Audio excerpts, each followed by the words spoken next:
Hey everyone, this is Elenbaas from Nightlight Astrology, and today we are going to take a look at Mars's entrance into the sign of Cancer, which is happening over the weekend. As we come into the weekend, we've been focused, of course, on Pluto's entrance into Aquarius this week, which has been the big news. But another really big piece of news is that Mars has been in Gemini since last August and is finally leaving.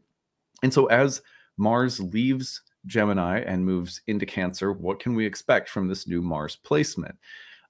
We're going to look at, it's a little controversial. Mars in Cancer was traditionally said to be in its fall or depression. And so, what makes this placement so difficult? That's one of the things we're going to sort of look at today.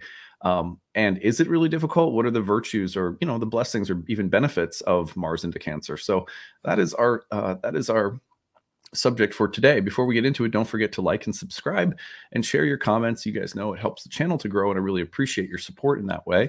You can always find transcripts of any of my daily talks on my website, which is nightlightastrology.com, including today's talk. In the meantime, we are you guys know that this week we are running a sale. So I want to take you over to the website and just give you a reminder of how you can take advantage of that. So we get people that ask after the Kickstarter is done if they can still take advantage of the sale price. Maybe they missed the Kickstarter for one reason or another, and I always have to say no until we get enough requests where it can justify doing a sale. We get the feeling that it would do well enough to run a sale. So if you go over to my website, nightlightastrology.com, and you click on the courses page and you click on any of my programs, the first year course or the second year course, horary, readings and passages, masterclass series, or roots and spheres. Let's say we click on the first year course, and let's see if I can there we go. Okay, so you go over to the first year course, and my first year program starts in June. You'll see me promoting it coming up starting in April. But if you scroll down to the bottom of the page, you're going to see the flash sale option here. And that is the Kickstarter rate, good again for 1 week. So the normal early bird payment is $12.99. This takes, a good $400 off from that. So it's a really good chance to save on any of my programs. And that's true for all of my programs. So if you, if you go up to the top of the page and click on the courses tab and you go first year, second year, all the way down, you'll find that all of the courses have a sale price at the bottom where you can save significantly. The first year course again starts in June. Second year course starts in June. The horary course also starts in June. We also have 1 year courses that start in November. So you can always take advantage of that. We will have a link up. It's not up yet at the time that I'm recording this. We will have a link up to our 2 and 4 class passes. So the 2 class pass and the 4 class pass will be listed there. There'll be a link, and you could find the link in the comments section or the description of this video as well. If you want to pick up a 2 class pass or a 4 class pass, that gives you even more savings if you bundle 2 or 4 classes together. So that'll be running until Monday, the 27th, until midnight. So hopefully you guys can take advantage of that. And I'm sure some of you already have this week. Yeah, any questions about our classes, the schedules, what's included, or the sale, or anything, just email us, info@nightlightastrology.com. All right. Well, we're going to put the real-time clock up now and take a look at Mars in Cancer. We're going to look at it from the standpoint of its entrance, but also how long will it be there, and what are some of the interesting features that this transit includes. So here we can see that Mars is moving in. Now, look at that. Usually it's like a big fat line, but today it's a tiny line. All right, here we go. So there's Mars in Cancer moving in on Saturday, March 25th. And then we're going to see that Mars in Cancer stay for quite a while until the late part of May. But one thing that's really interesting is we have some really big events in Aries, which is the sign of Mars, that will be hosted by Mars in Cancer. So here's the Sun-Jupiter conjunction, which is the sort of the reset moment of Jupiter's synodic cycle. That is hosted by Mars in Cancer. So you're going to get a real Mars in Cancer flavor from some of the big transits in April, in other words. The other major transit in April that will also be hosted by Mars in Cancer. Whoops, I'm just struggling today with my little, here we go. So the other major event will be the solar eclipse. And the solar eclipse is coming through on the 19th. So you can see the sun and moon coming together at the last anaretic degree of Aries, pretty close to Jupiter. This solar eclipse is also hosted by Mars in Cancer. So Mars in Cancer is doing a lot of work with some of the transits in Aries throughout the month of April, which makes it a little bit more interesting. We'll be talking about that more in depth, in April as we come closer to those transits. Mars will then move along, and another interesting transit will be the Mars trine to Neptune, which comes right around the middle of May. This is May 15th. And then it finally enters Leo right around May 20th. So about 2 months worth of Mars in Cancer. Now, again, one of the reasons that this is such a big deal is that we have had Mars in Gemini since late August. So even just this change of Mars energy should be felt, and I think it should be pretty nice. It's like, well, let's get a different Mars up in here. We've spent so much time with Mars in Gemini. All right. So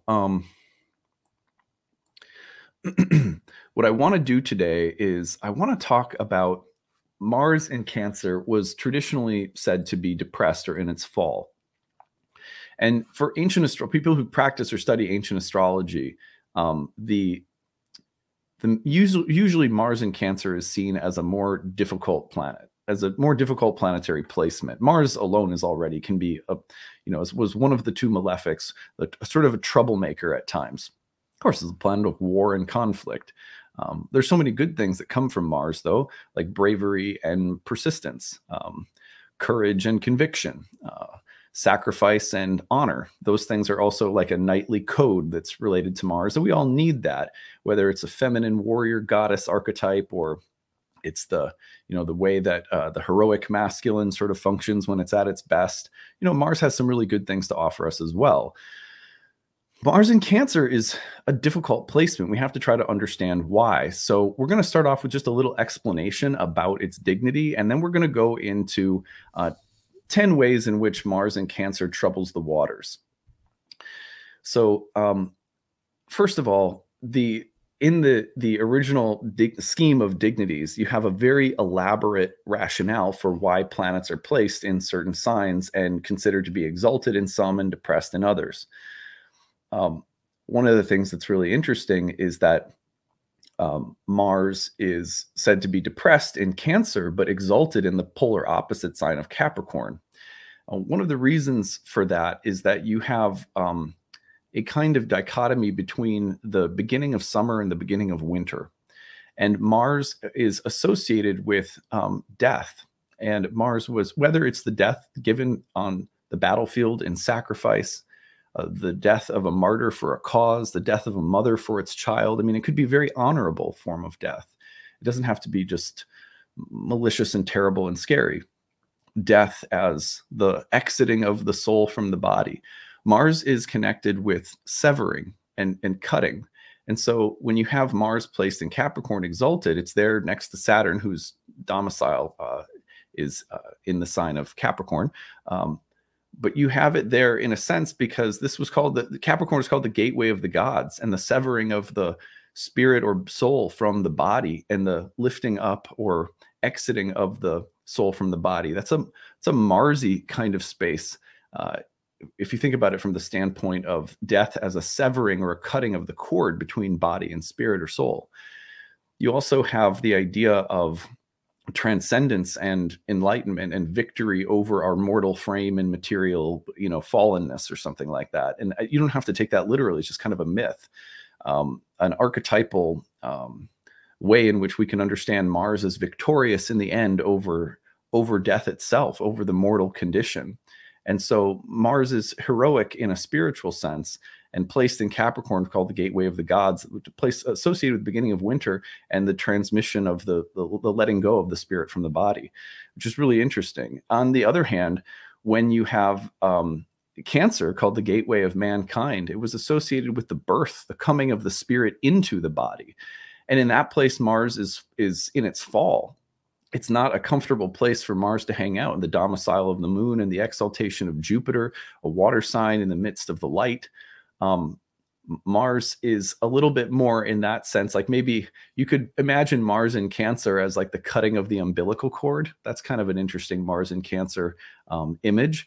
But usually it's kind of like, do you want Mars around things that are really about symbiosis and that are about, like Jupiter exalted in the sign of Cancer, the place of birth and a place associated with mothers and the fostering of emotional bonds and the concern over emotional safety and security. Mars in that environment, you have some things that we'll talk about today that can be really nice about Mars in that environment. For example, emotional advocacy, protection, the kind of mama bear archetype. So there's a real protective guardian of the family, of the home and hearth kind of thing with Mars in Cancer, which is actually one of my favorite parts about Mars in Cancer. But it's a difficult place for Mars because Mars is more threatening to life and symbiosis and emotional safety and so on and so forth. And so you have an environment that's just more challenging for Mars to find to be itself in. And that's kind of what dignities are all about. It's like, well, it's not like this planet is good or bad, but in this environment, the planet's a little bit harder for it to just like be itself. It's kind of like having if you have like a relative who's just like a Viking, and I'm thinking of like one of those ruffian figures from the show Vikings. I don't know if you guys have watched that TV show. You can imagine like having someone like that in the room while you're breastfeeding or something. It's kind of like, we're just trying to be calm here. That person's like, smashing things over their face. So the point is that it is a challenging environment because the sign of Cancer, exaltation of Jupiter, place of the moon, water sign, feminine, it's not super hospitable to Mars. And it's not a good match for Mars. And so Mars can be a little bit more destructive in this sign, and we'll talk about that as well. For example, Mars in Cancer is famously associated with domestic abuse. But on the other hand, you put Mars in Capricorn, and a place of Saturn, an earth sign, also feminine, and a place associated with winter and death and the overcoming of hard things, including death. And Mars just performs wonderfully in Capricorn, right? So the dignities are really, they work like that. And never should you understand a dignity as just like outright condemning a planet, okay? So, all right, moving on. So how can we understand Mars and its depression in Cancer in terms of what to watch for between now and, say, the end of May? And knowing that these themes are also going to be fueling our eclipse in April, which we'll get to in April. We'll dig into that a little bit more. But so how does Mars in Cancer trouble the waters? Number one would be conflict in the family. It is that simple. Whether it's domestic abuse, alcoholism, a super troubled or needy parent or sibling, it is one of the most predictable. Saturn in Cancer and Mars in Cancer both will often show up as really troubling patterns within the family that have to be looked at or explored. So dynamic conflict and tension in the family, usually with a strong sense of emotional history, ancestral trauma behind it. That's one of the main ways that Mars in Cancer will show up. And we will all be dealing with that in one way or another, potentially over the next 2 months. So just family drama.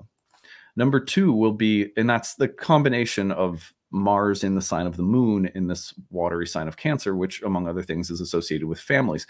Emotional blowouts. So if you aren't careful while Mars is in Cancer, the overflow of emotions can come out and be very destructive.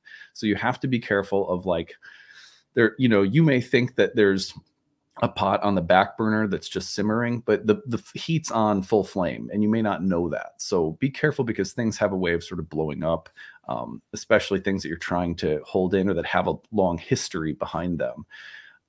Number 3 would be passive aggressiveness. It's not the most direct place for Mars to express itself. So you have, do you like my moose mug? I got this from my wife. So you can, it's funny how Mars in Cancer, like the crab that walks sideways, that's scuttling around.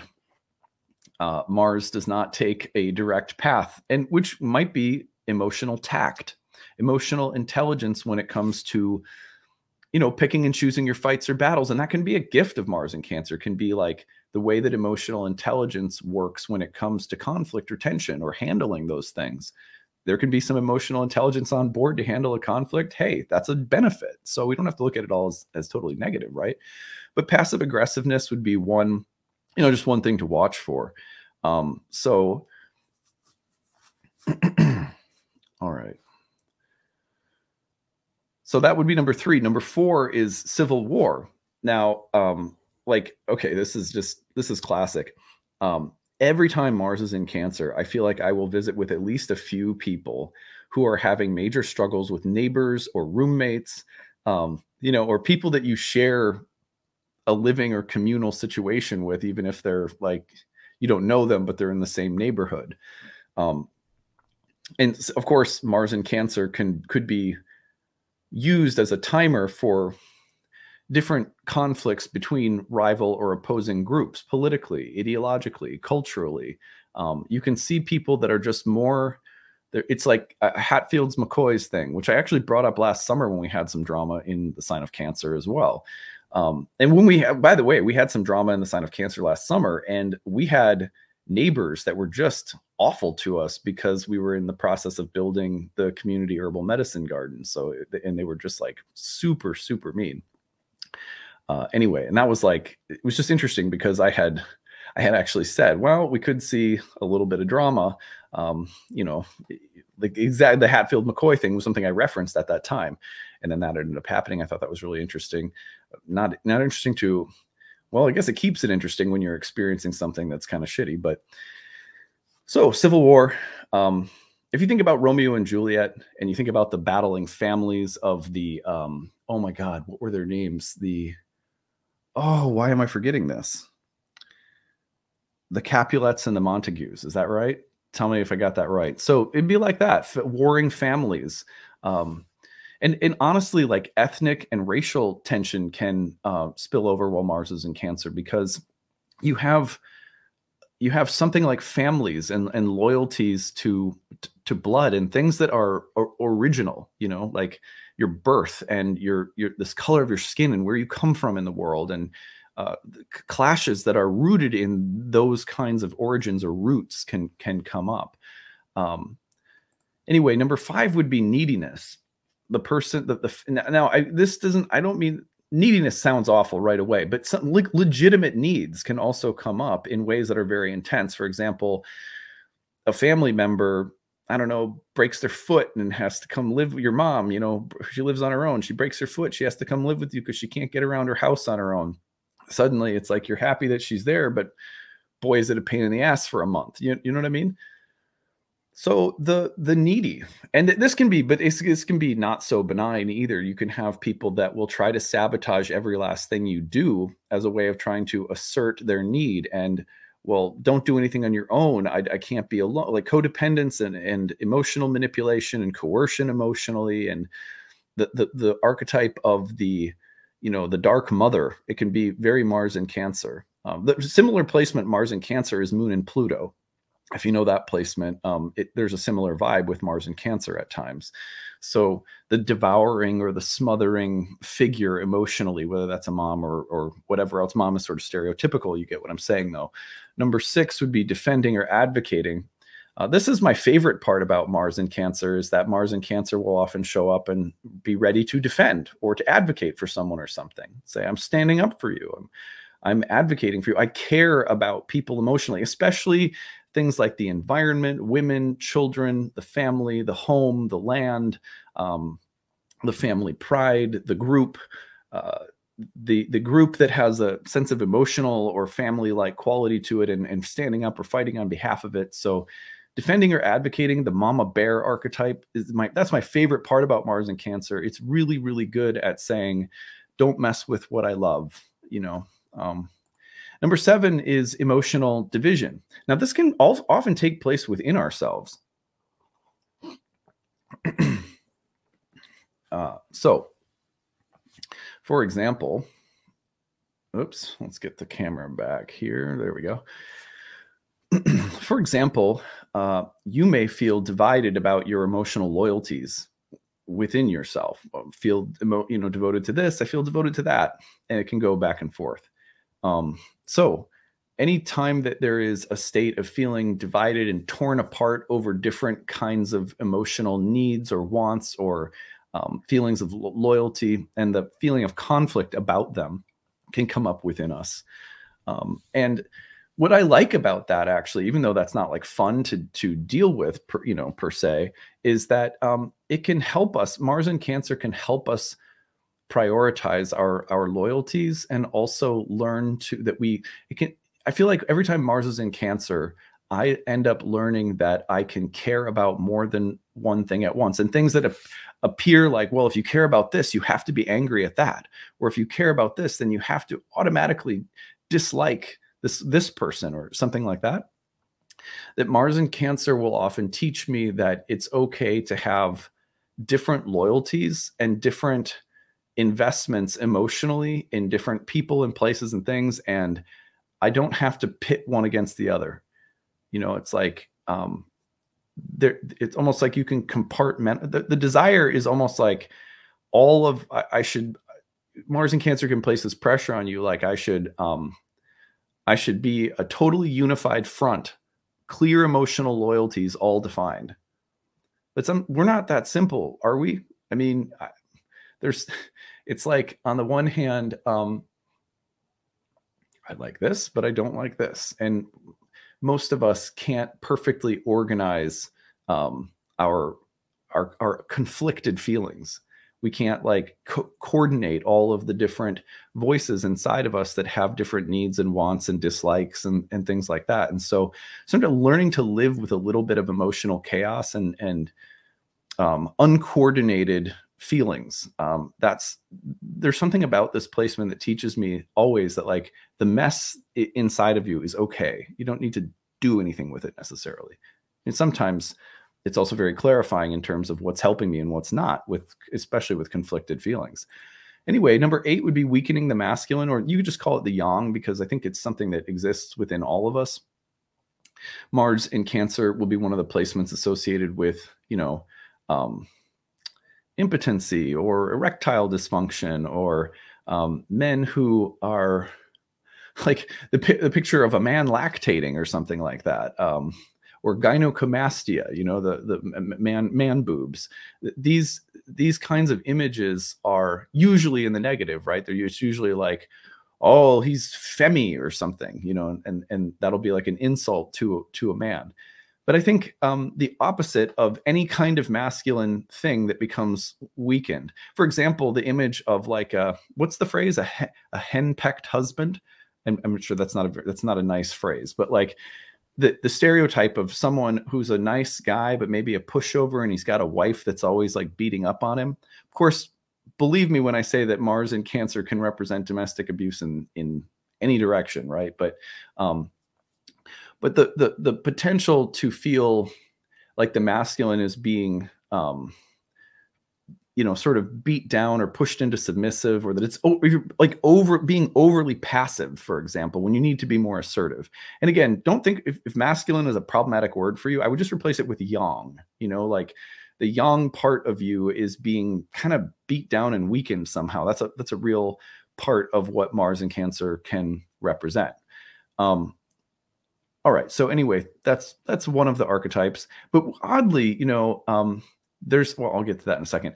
Number 9 would be softening aggression. Now, this is a real benefit. Let's say that you, on the other hand, you have an overly active and sort of domineering Mars, or put differently, you have an overly aggressive personality. One benefit of Mars in Cancer, again, that I mentioned earlier, is the emotional intelligence to use Mars differently so that aggression becomes softer. And this is actually a benefit. If you have the masculine sort of, or the yang sort of run amok, then Mars in Cancer can actually sort of soften and bring it into a more relationally aware place. And that could be a benefit. And then number 10, and I mentioned earlier weakening the masculine, but the other thing that's really interesting is you have some, I think it was Michael Phelps who has Mars in Cancer. I can't remember that off the top of my head. Someone check that and tell me. I'm pretty sure Michael Phelps had Mars in Cancer. But anyway, anything that like competitive swimming is such a Mars in Cancer kind of thing. The Navy and battles on the ocean and Navy SEALs. And so Mars in Cancer can also represent things that are very, I guess, quintessentially masculine or competitive, warlike, but that are just involving water, which is, just kind of like so literal. But yeah, there it is. So these are some of the ways that Mars in Cancer tends to show up. I hope that this prepares you for 2 months of this placement. We'll take a look at how Mars in Cancer will show up and express itself within the eclipse and the big Sun-Jupiter conjunction in April. Those will be toned by Mars in Cancer as well. So that should make those eclipses pretty interesting, or that eclipse pretty interesting. That's what I've got for today. I hope you guys are going to have a great weekend. Don't forget that you can find a transcript of today's talk on the website, nightlightastrology.com. And don't forget that you have a couple more days until Monday to take advantage of the flash sale, which is running on the website for all of my courses. You get a big discount on all of those programs until Monday night at midnight. So hopefully you will take advantage of that. If you have any questions about our programs or the sale, email us info@nightlightastrology.com. You can also find the link in the comments section to get over there. Hope you guys are doing well. We'll talk to you again soon. Bye.